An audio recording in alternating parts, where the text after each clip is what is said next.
শিরোনাম: সুন্দর আচরণে স্বভাব।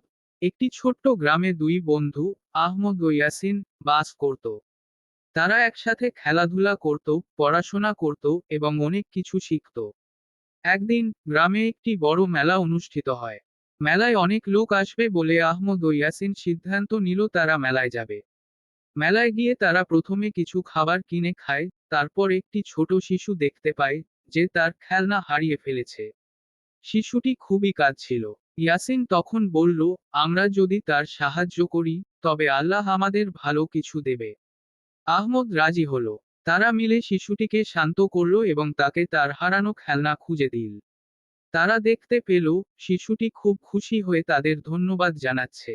তখন ইয়াসিন বলল, তুমি জানো, আমাদের এই ছোট্ট ভালো কাজের জন্য আল্লাহ অনেক বড় সওয়াব দেবেন। আহমদ হাসি দিয়ে বলল, হ্যাঁ, ইসলাম আমাদের শিখিয়েছে ছোট ছোট ভালো কাজই বড় সওয়াব এনে দেয়। মেলা শেষে তারা বাড়ি ফিরে গেল, মনে আনন্দ এবং তৃপ্তি নিয়ে।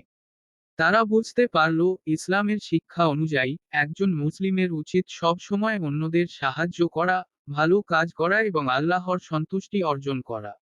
উপসংহার: ইসলাম আমাদের শিক্ষা দেয় যে কোনো ভালো কাজের মাধ্যমে আমরা আল্লাহর সন্তুষ্টি অর্জন করতে পারি।